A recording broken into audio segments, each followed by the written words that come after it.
How's it going, everyone? Welcome to Legends of the Unknown. This is our first episode on our new channel, Legends of the Unknown, on YouTube. If you guys would, go ahead, like our channel, subscribe to our channel, get the word out, let everyone know, help us grow. We greatly appreciate it. Again, this is going to be our first episode, so share away. Matt's going to take over this episode, our first episode. He's going to talk about the Bermuda Triangle. So Matt, have at it. All right, so I think a lot of people know or have heard of the Bermuda Triangle. It is a area in the Atlantic Ocean.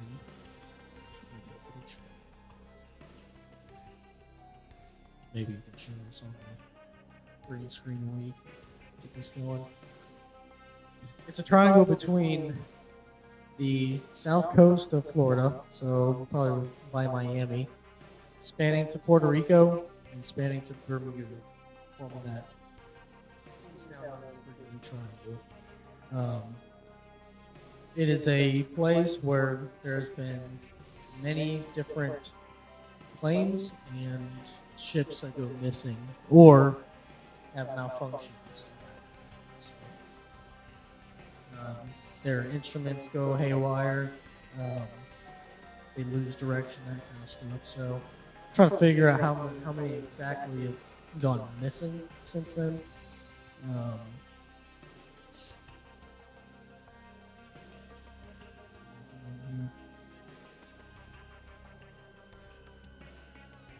You heard about it? Never. I've actually heard of it, but I haven't really heard too much of the whys. I've heard the conspiracy theories of it. I've heard there's one also up in Alaska that is somewhat of the Bermuda Triangle up in Alaska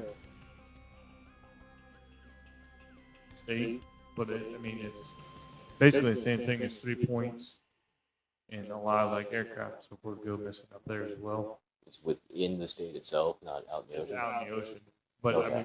It's the Alaska, Alaskan Triangle or something like that. Yeah, I think that's what it's called. So it says here, about 50 ships, 20 airplanes have said in the search and disappeared. Those are the ones that have been verified to have gone missing, not the ones that have gone missing before there were records of any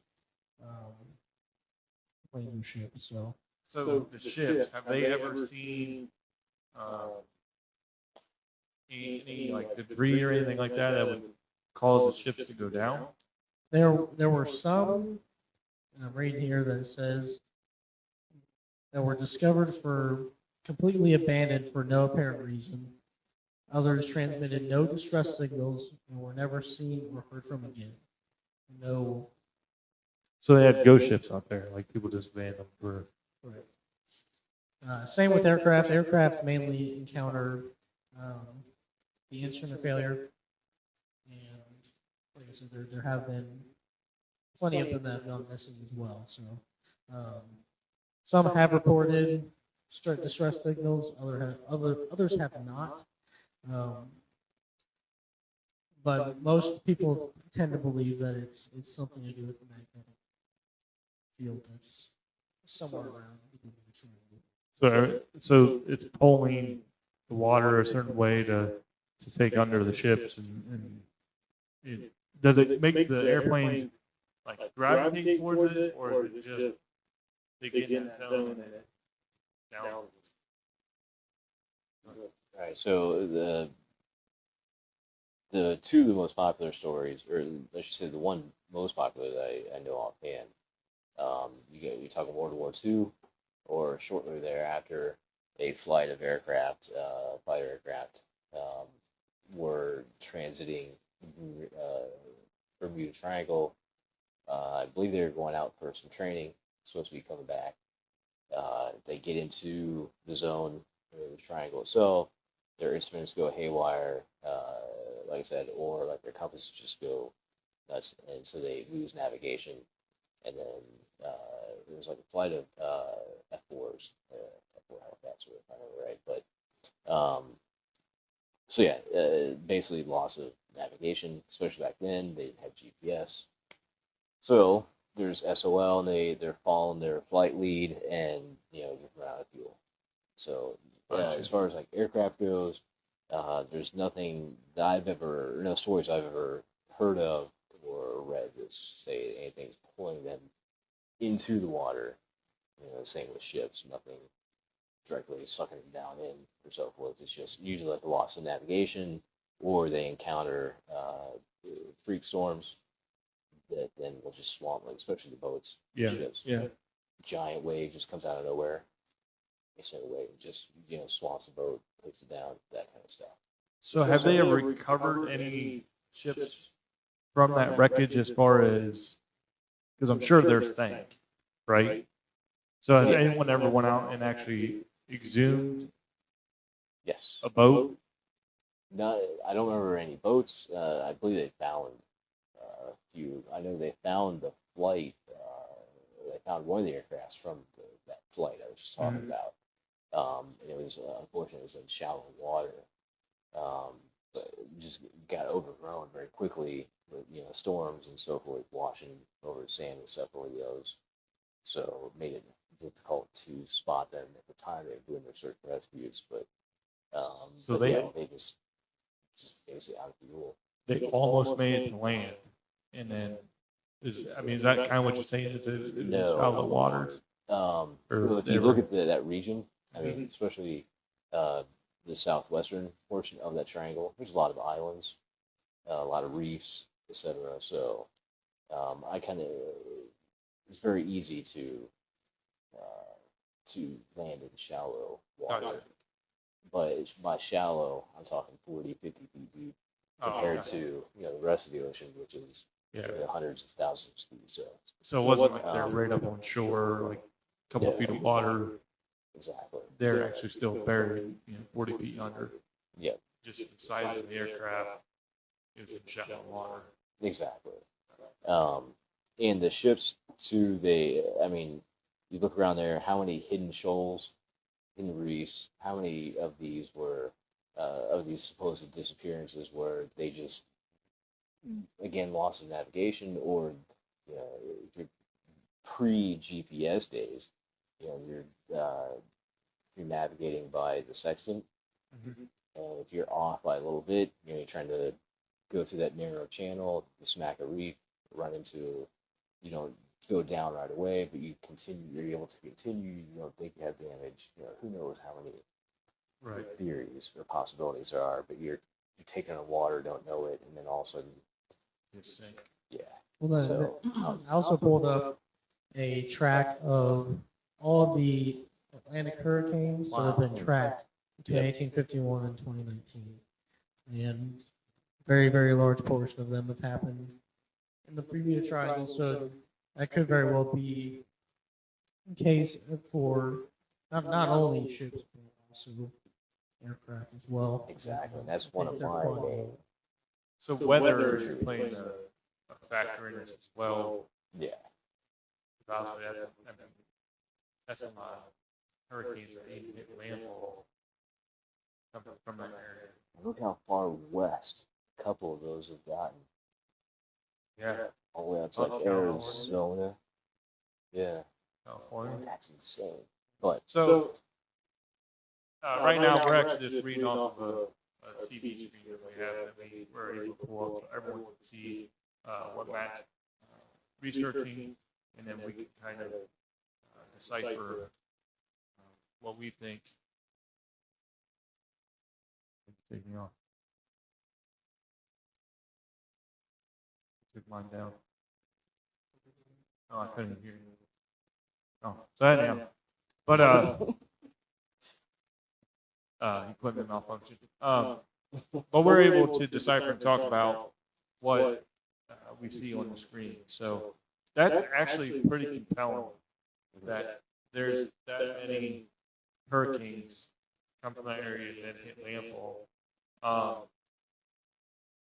My question is, how many of these accidents happen at night? Well, that's one Especially with that's one of the other explanations for it is just pilot error. So something an instrument fails for them, or they run into a storm or something like that, and next thing you know, you're in water. So, just loses their sense of direction. Yep. Okay, because there's actually a story. It's not a story. It happened. I believe the guy was taking off from I believe the Cavaliers game, and he had his own private jet, and it was at night when he took off.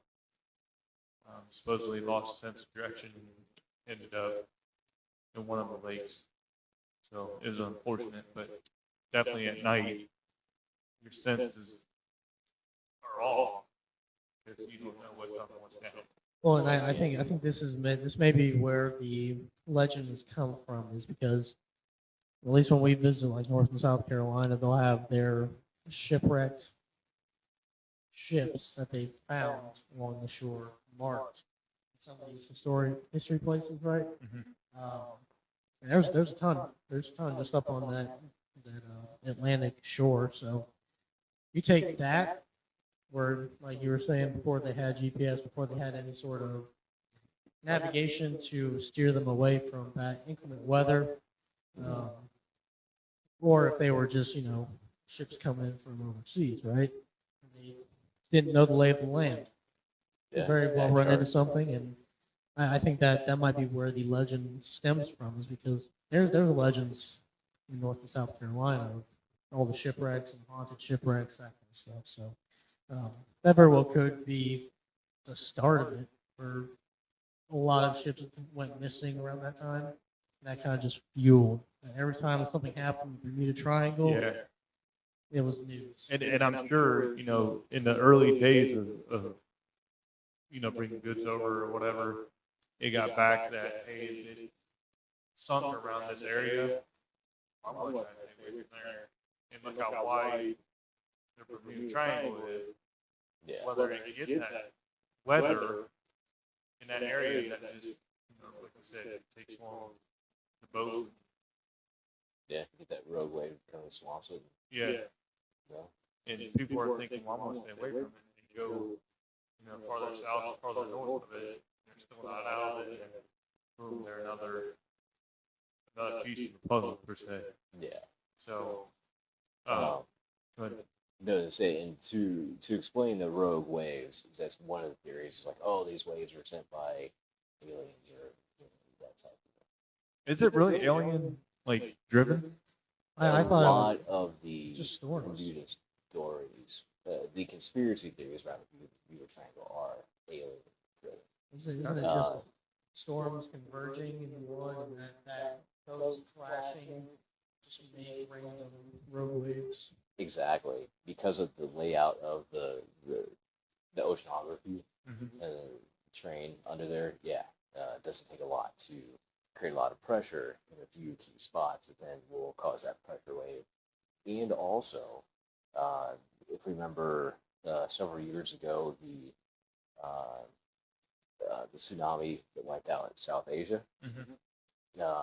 what was that caused by? An undersea landslide. You look at that territory around there, especially Bermuda, is on top of it. It's an extinct volcano. Gotcha. So all those, a lot of those islands in there are formed from extinct or old volcanoes, and they're known for landslides. So you get that an undersea landslide. Yeah, that push. Exactly causes that rogue wave type deal. So I think that can explain it a lot. Can you guys read that highlighted thing that I have on there? I cannot. So 1492, on the night of October 11th, Christopher Columbus and the crew of Santa Maria reported a sighting of an unknown light just days before landing at Wahani. So that could very well be fueling that legend of aliens, because a lot of the alien legends at sea are lights that go into the ocean or come out of the ocean, and that could be a possible starting point for the legend of aliens being in the area. And Paul, you guys are correct me on this one. But is that not reminiscent or similar to what was known as St. Elmo's Fire? Never heard of that. Which, if I think it was unexplained lights on, near the ship, or it was unexplained like a green glow on near the mast, the main mast. Right now, I think it's called St. Elmo's Fire. I don't remember exactly what was told by it or what the legend around that was, but kind of makes me wonder this whole Columbus thing. Right. So Well, and that's kind of crazy. Just you talk about just seeing strange lights. I mean, not to get into too far in depth of this because I know we want to do another podcast about it, but we talked about before the Phoenix lights, the random lights that show up that people can't necessarily debunk. Which I mean, people have their theories, like we talked about that. But going back to that, that year, and there seemed like, what could it actually be? Lighthouses weren't invented back then. Very sure boats didn't have lights back then. Well, they'd have oil lights, right? yeah, they had torches, or oil lamps. Yeah, I guess so. But at the same time, to see, Light floating in the sky. yeah, Yeah. to either that or somebody has invented time travel and That too. send That- it back. That's a good one to talk about too. It's another podcast right there. Yeah. Time travelers. Have you ever seen all the pictures that people take or have taken and they're like, oh, there's time traveler. Because this soldier's dad. I saw it the other day, so that's Well, I mean, look at just the incidents that have been noted of the Bermuda Triangle. Most of them happened 1800s, early 1900s. The latest 1980, and then you had a few in 2015 where there's a couple people that just were never seen again. what was it 2015? What was the most recent?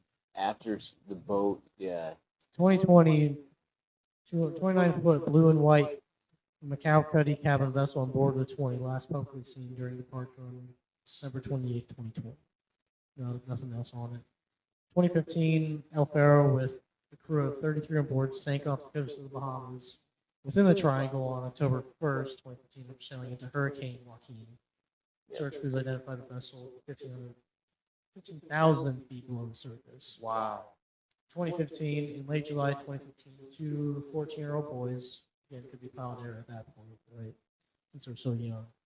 Is that the one that they're on the sailboat? Fishing trip in Yeah. their 19-foot boat. They searched for 15,000 square miles. It was later found off the coast of Bermuda, but never seen again. Probably just. Yeah. There's been many people lost at sea. So those are just the recent ones. That's it. As you Then go, but you look at the vast majority of these, and they're all Weather. 1800s to up to about 1960. Yep. What went GPS. into right about in the 80s? GPS Gotcha. came about, and what seriously diminishes. Yeah. And then the rest of these are all so those are right there. then you go to the planes. May 15th of 2017, private aircraft was 24,000 feet when it vanished from radar and radio contact with air traffic controllers in Miami. When the wreckage was found later. No explanation on that one, so no weather. Again, with the planes and everything, they usually talk about instrument malfunction. So you lose track of where you're at. We're out of fuel, right? So, same year, February 23rd, Turkish Airlines flight was forced to change its direction from Havana, Cuba, after some mechanical and electrical problems occurred over the triangle, which that's usually what gets reported with aircraft. And then 2007, Piper, I think that's a small plane. Yeah. The small planes always have issues. Yeah. Disappeared. I want that. Disappeared near Berry Island after flying into a level 3 thunderstorm. Jeez. That's Can you imagine that? That'd be terrifying in a small plane like that. Yeah. But again, you have. Don't you have radar at that point in 2007? Oh, I'm sure. Wouldn't you know But that a storm is coming? I mean, what? that's not. I'm not saying it's not possible, right? 'Cause Right. we have pop-up thunderstorms happen here. Yeah. But here's my thing, right? If you're flying and you have a pop-up thunderstorm and you see it, you know it's coming. You're like, okay, well, I'm gonna look at my fuel gauge. Well, I don't have enough fuel to get back to where I came from.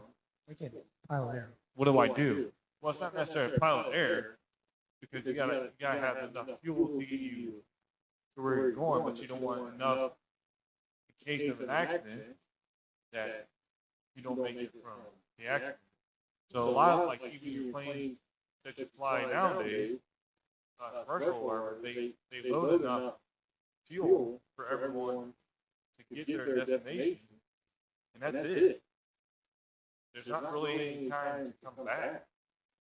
So especially like a small plane like that, they fueled up to get from point A to point B, and now there's no time to turn around because you're already out of fuel to get you back to point A. Makes sense. So what do? You just got to push through and pray. And I'm sure that's probably over lands. You just divert to the nearest airfield, or but yeah, out in the middle of the ocean. I mean, you can try and go around it, but how big is this storm? So how much fuel do you have to get around it? Yeah. So I can see a lot of that happening too. And that aircraft said it was at 24,000 feet and just disappeared. Lightning strike kills all your electronics. You know, if your aircraft isn't electronically hardened, I apologize, electrostatically hardened. I think it's what they call it. Probably wrong, but yeah, you get a lightning strike, knocks out all your instruments, your transponder. There you go, you're off. So, do those little planes have black boxes? That's the ones that record everything if you're going to pilot or in the cockpit. I'm sure new ones do, right? I would imagine. Yeah, but no, that's a good question. I really don't. Because those are like unsinkable, like they explode. Almost indestructible. Yeah. It's like 2 or 3 weeks, right, in the water. Yeah.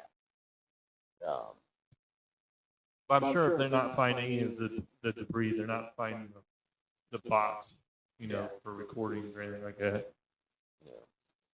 The one thing about this whole conspiracy, I mean, yeah, we can attribute a lot of these to, as we go down the list, to weather-related incidents or pilot or boat captain error, etc. But as you mentioned before, though, the one or two, especially the ship incidents where the ship's just found with no crew whatsoever, the ship's been abandoned. I would want to know, is the cargo still there? Yeah. If not, then kind of makes sense. Definitely piracy. Right. You kill all witnesses. If all the cargo is still there, I'd want to look at the manifest and see was there a few key items missing? Was it a secret? Like say, conspiracy theory, a CIA shipment that got intercepted by the Russians, or that kind of deal. Yeah. And they kill all witnesses, throw everybody else overboard, and Right. So you do have Cuba right there. Yeah. Close ally or former ally of Russia, so Soviet Union. So going back to that, ghost ships. Mm-hmm. I think it's crazy how many ghost ships are actually out. If you look up ghost ship, there's a ton that people just, I'm assuming, abandon. That or they go missing and no one knows where that, obviously. Mm-hmm. But have you guys ever seen the ghost ship on the Ohio River? It's actually an historical ship. Can you pull that up?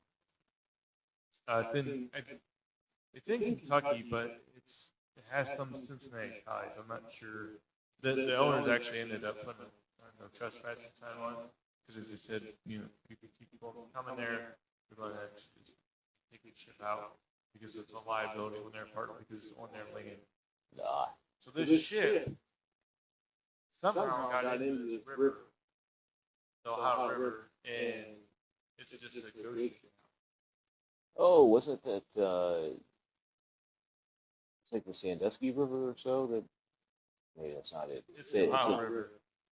Well, but that feeds into the Ohio River. Is this one? But it's a historical ship, and now it's a ghost ship, which is a USS. What is it? USS Sackham? Sackham Stocking. robots. Yeah, I mean, so Sachem? USS is a federal boat, correct? Yeah, That's a ghost ship. government. Yeah, How does that happen? you pull over for the night. It's from the 20s, man. Yeah, but still, how does that happen? And no GPS, no nothing. Yeah, They take one wrong turn. Look how close that is. So. exactly. You think the river's gonna turn one way, Oh yeah. Damn, or you're going trying to forever. get into port, and also you're grounded. I guess I didn't know it was in a little cove. What is crazy is that it wasn't discovered for 95 years. Yeah. That's what's crazy to me. You'd think someone along this coast would, go exploring the creek, right? Well, a kayaker found it. Right. That's what I'm saying. Like, So, right. Yeah, I don't know. But yeah, going back to the Bermuda Triangle, the ghost ships are what it blows my mind how many are out there that actually aren't found yet. Yeah. So, I mean, yeah, if I would be interested to see a live, if it were possible, to drain the ocean. And you look at the ocean floor. yeah. Got to, yeah. Say container ships. Yeah. How many containers just wash over with each transit, and there's it's a insurance just right off. Yeah. So yeah, our ocean floors. I mean, how littered are they with just those? With all those ships. I'm trying to find because it was Wikipedia that had that ghost ship that the ship was found with no passengers or anything on it. I'm just trying to find something about that. And I did Bermuda Triangle ghost ship, and nothing has popped up on it. Gotcha. So that's just Yeah, it's just, I feel like it'd be a bigger story, Yeah. Find a ship that has no one on it in the Bermuda Triangle. well, and nowadays there'd be like a missing persons report for a ghost ship where you don't hear that.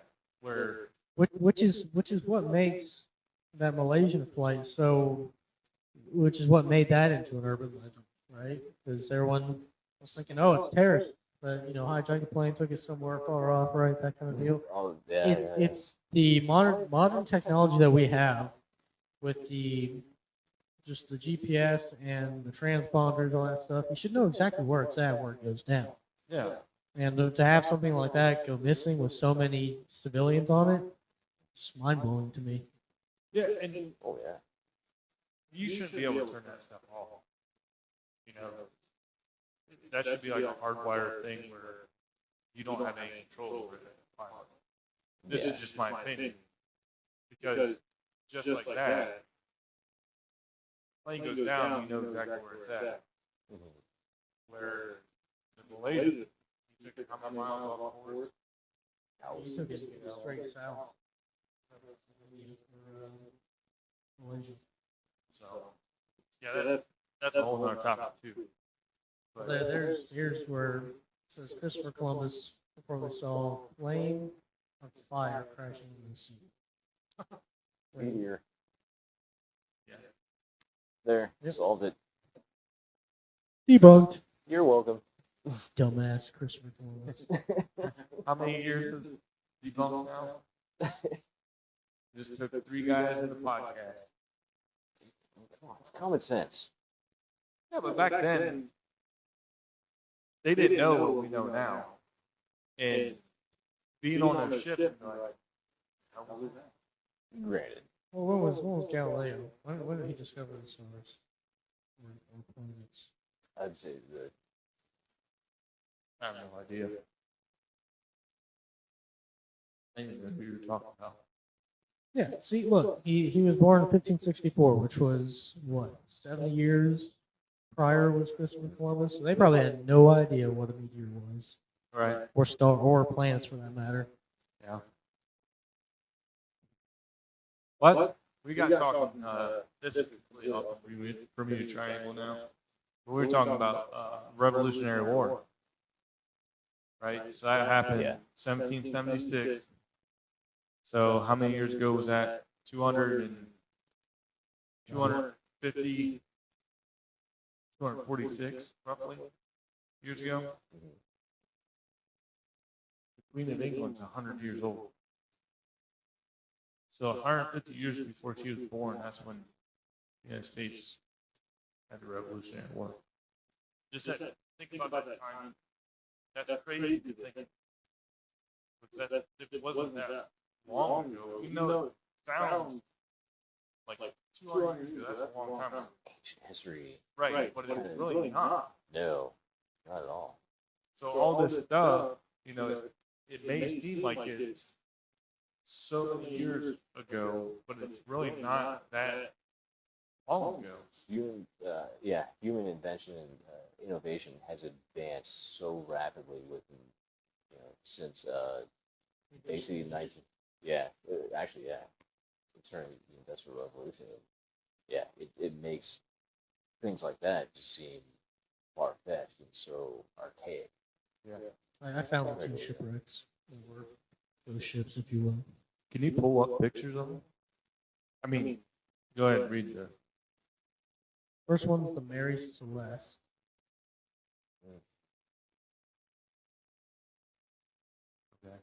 1872. Which wasn't that long ago. No, but it's before GPS, before everything Right. else. All right. I mean, it was 100 years before France. Discovered on the 4th of December, 1872, with everything right in place, except for the entire crew. The ship was found stranded on the sea days after it started its journey from New York to Genoa, Italy. There were 7 crew members, which a lot of people to hide. If you decide to abandon the ship, it's not like you're trying to hide 100 people. Along with captain, his wife, and their 2-year-old daughter, which was loaded with raw alcohol. The days after, when a passing British ship called the Gratia found Mary Celeste under partial sail in the Atlantic off the Azores Islands, the ship was unmanned with no crew abroad, and the lifeboat was also missing. So they took the lifeboat. That's why I would say too. If I was going to rob a boat, like we didn't find anyone, but we found all these goods. It was also found that 9 of the barrels in the cargo were empty, and there was a sword on the deck. No trace of the people aboard the vessel or the missing lifeboat has ever been found. Studies of the ship clearly ruled out the possibility of a pirate attack, since everything on the ship, including the barrels of alcohol it was transporting and the valuable belongings of the crew, were intact. Theories surrounding the mystery of Mary Celeste also included the chances of criminal conspiracy, alien abduction, and even attack by a giant squid. Possibility of a natural disaster is also on the penchant for list. alcohol. What? A giant squid that has a penchant for alcohol, Well, the alcohol is still on there. but except for 9 of the barrels, right? Right. Had been drunk. Yeah. So, Well, the contents weren't. It didn't say what the contents of those 9 barrels were, so it could have been anything. But there was raw alcohol on the ship. All right. Many suggested the role of an undersea earthquake behind the accident, while few proposed an accidental foray of the vessel into the Bermuda Triangle. However, as much as these speculations seem reasonable, they clearly don't fit. After all, why would a perfectly skilled crew on a good weather day with their ship entirely uncompromised abandon it and then never surface again? Go ahead, Frank. Let's All right. debunk this. all right, I'm thinking it was a lover's quarrel or a love triangle between the wife, the captain's wife, and another crew member, and then it kind of escalated from there. Captain himself gets either tossed overboard because the wife turns out to be a lady of the night, so to speak. She was helping turning tricks with the crew. Captain finds out, and yeah. But I'm just saying, but it's got to. I'm thinking it's got to be something about that because definitely alcohol was involved in this. Right. Because the contents of 9 barrels, that's a lot of alcohol. drinking. They were getting shit faced. Exactly. But they didn't really So- have anything to drink other than alcohol. Foul What is play. it? Was it when you have? It's like you got one male and multiple females, or vice versa. Is that like the polyamorous relationship or whatever? Oh, the polygamist? Polygamous, yeah. There you go. Solved. There's a polygamous crew. Somebody got jealous, and then yeah, they all jump ship. yeah. And then the winner took the wife and the daughter on the lifeboat, and Did they have dogs back then? I feel like they had dogs back then. they probably ate the dog. The winner got the dog too. Let's just make it happen. The winner got the dog. There's been a couple. So foul play was obviously the main one, right? So insurance fraud was the main one. They had insurance back then. Yeah, they had it back in with the Alamo. Really? People who went to the Alamo signed their insurance letters because they knew they probably wouldn't be coming back.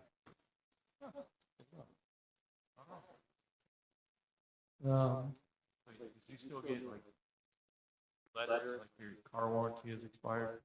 Probably. What's a car? Your buggy warranty's about to expire.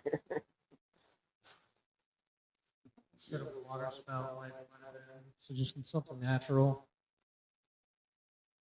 But other than that, nothing was found on them. There was a second. Has all this been in the Bermuda Triangle or? These are Gotcha. Okay. which there was only two where the crew went missing. They found a boat. So, Gotcha. all right, Ellen Austin is the second. Looks like it was a white oak shooter. Schooner. It's the Azores, not the Azores.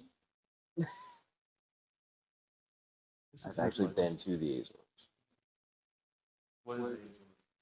It's a island, a very small island chain off, way off the coast of, like Spain, Africa, kind of that or whatever. So,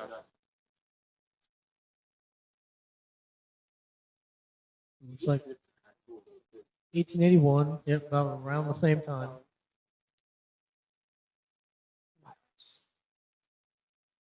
Well, that was debunked from the last one, but let's see about that. I haven't read this yet. So, all right. 1881, 210 Ellen Austin was on her way to New York from London when she stumbled upon a derelict near the Bermuda Triangle. Everything seemed fine with the unidentified schooner drifting just north of the Sargasso Sea, but the missing crew. Captain Baker of the Ellen Austin asked to observe the derelict for 2 days in order to make sure it's not a trap. 2 days with no response from the ship, the captain entered the abandoned vessel with his crew to find a well-packed shipment and no sign of the crew. In order to tow it back with Ellen Austin, the captain placed a prize crew on the ship set to sail together. However, after 2 days of sail in calm waters, a squall separated the path of the two ships following which the derelict vanished. Days after the storm, according to the stories, Captain Baker took out and spot the vessel through his spyglass, only to realize the vessel drifting far away aimlessly once again. After hours of effort, Ellen Austin could catch up to the vessel. Strangely, no one was on board. However, another version of the story suggests a second attempt by Baker to bring her back to land, but ended up with the same fate before Ellen Austin before abandoning the first vessel. Other reports suggest the derelict was once more spotted, but this time had a separate crew than the prize crew placed on by Ellen Austin. Disappearance of the ship, a reappearance in the absence of the prize crew, It's an intriguing story. It is more like a secret of the Bermuda Triangle, one that has seemingly no chances of being unraveled anytime soon. Is that everything of Secret of the Bermuda Triangle? Yeah, I mean, this one sounded weird, in my opinion. This one they found, it sounded like they found the boat empty, put their own crew on it to tow it back, and then that crew was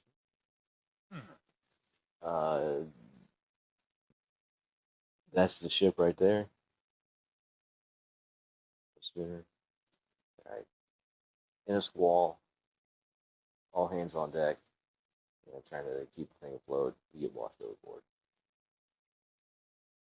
Okay. Yep.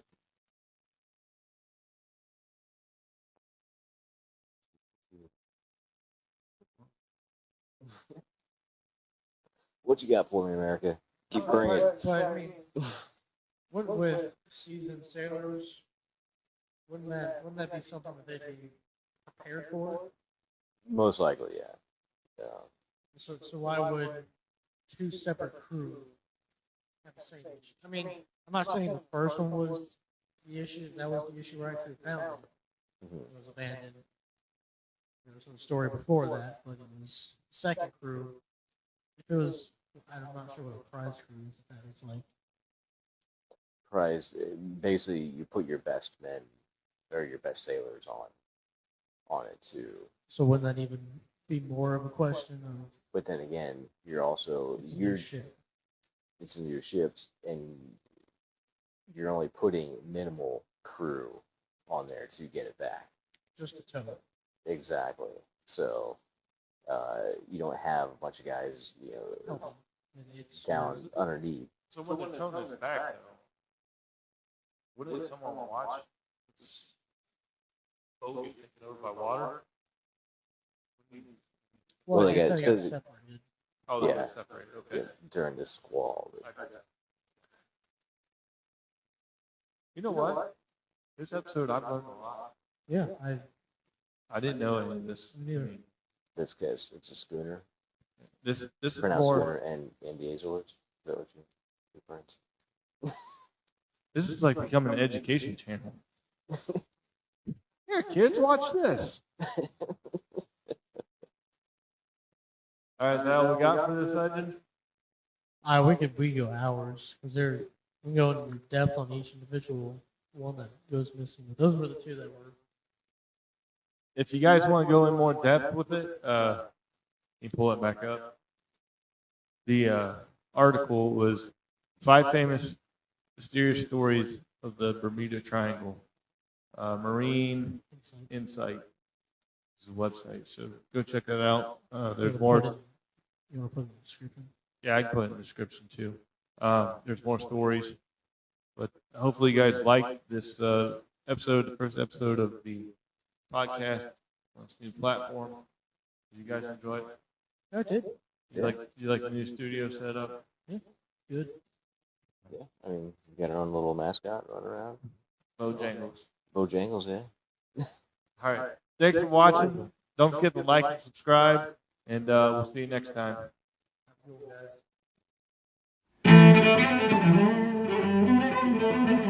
guys.